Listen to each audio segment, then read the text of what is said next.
Man, is it a pretty day.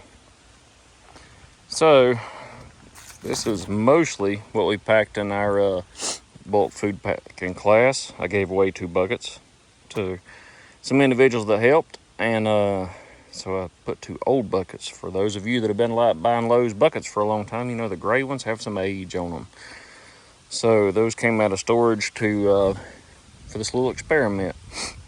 And man, I should have done the math beforehand, but if you figure a pound a day of food per person, then they hold about 30 pounds a bucket, 25.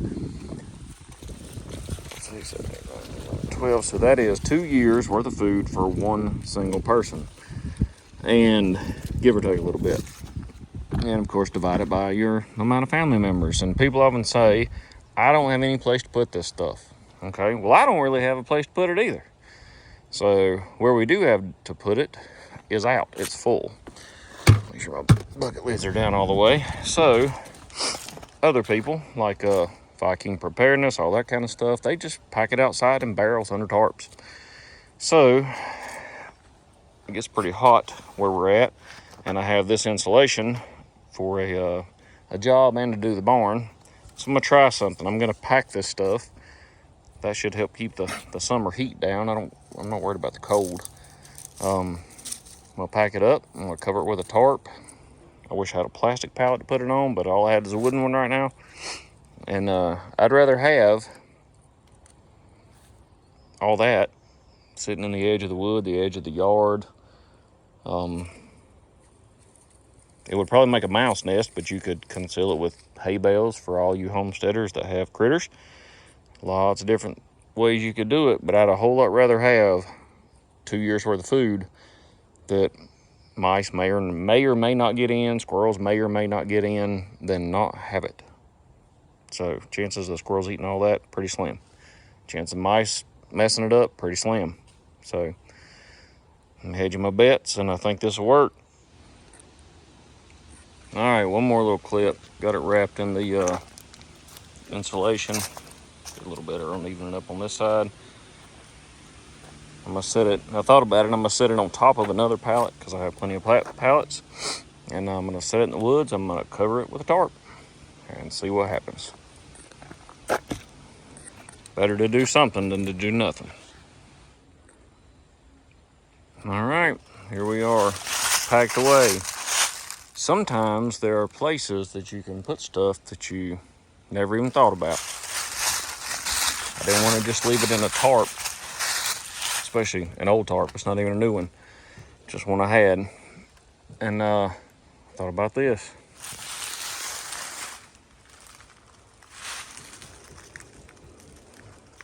Basically in the middle of nowhere. And it's off the X.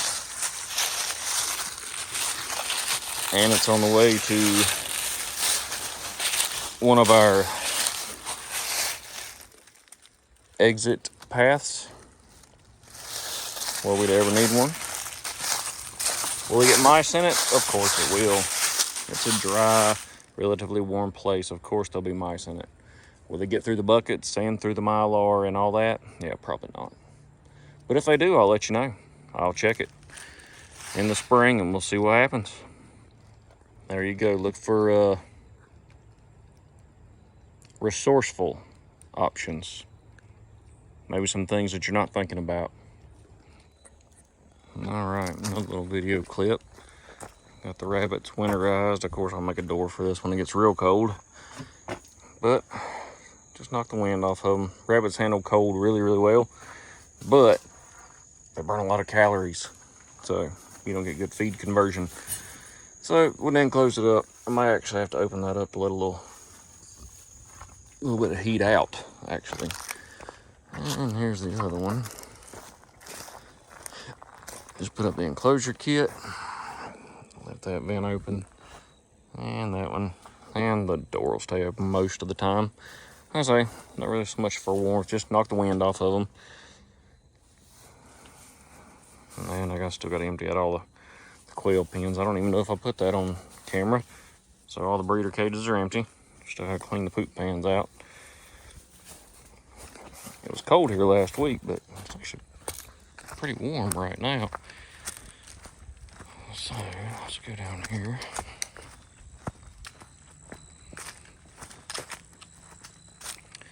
So this house has young quail in it, which my staple pulled out. So I closed it up on the bottoms. I don't know if you can see them in there. Probably not. Anyway, so let me think. Yeah, this is the retired breeders.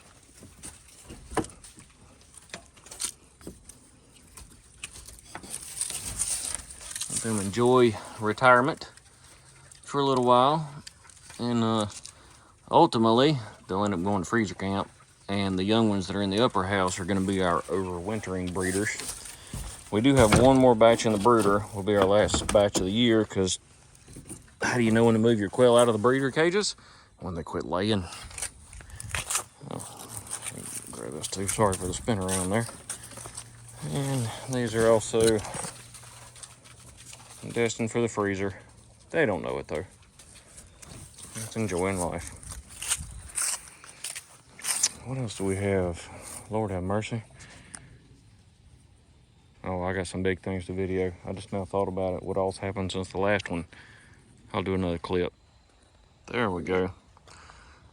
Something else got done last week. Got the greenhouse closed in. Haven't built the doors yet, and it's still full of junk. But little steps at a time. And there's a door. And if you can see all the way through, it lines up with the door that goes to the garden. And it's also helping to heat the barn, which I take you in there, but it's a mess. I've been insulating, and because of that, there's stuff everywhere. It's a god-awful. It's a worse god-awful disaster than normal. An update, though. And the last time y'all saw the garden, that one hasn't been planted yet. Still grow stuff in the winter. Imagine that. Or fall, I guess. We still got tomatoes going. Oh, yeah. For those of you that think winter is not the time to garden, fall, winter, it is. Keep doing stuff. Lots to do. We don't ever slow down around here, which can be a little exhausting sometimes. One more thing.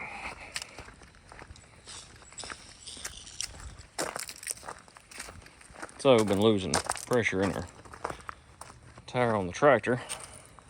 The little one, which is the main one we use for the stuff, damn valve stem broke.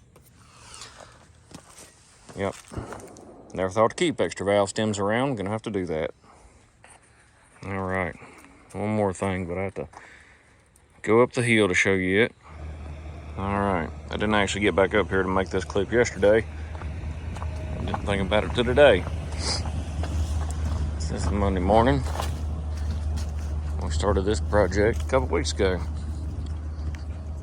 to help a buddy get these guys out of the pasture they were in because they were getting evicted.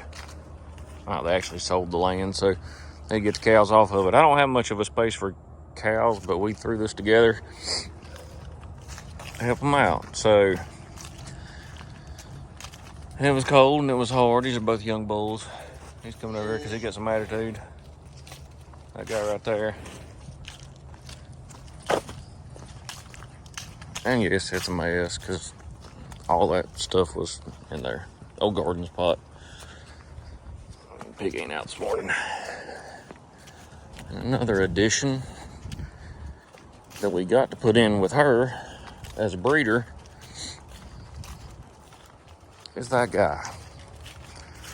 He's in this little bitty pen because she didn't take to him too good and run him out of there. Because he's about 100 pounds and she's 4. So she ran that poor little rascal all over the place and ran him out of the pig fence, which ain't much because she grew up in it. It don't have to take much to keep her in. But anyway, so we herded him back in here and got him corralled up and let him put some size on and expand his fence out so they can talk through the fence, maybe get to know each other a little bit. But I hear a lot of people making up a lot of excuses of why they ain't getting stuff done. Most of it's because they're sitting on their phones and not working, not moving forward. They're just watching people like me get stuff done. Quit doing that. Get off your butt. Make something happen. You're letting life pass you by.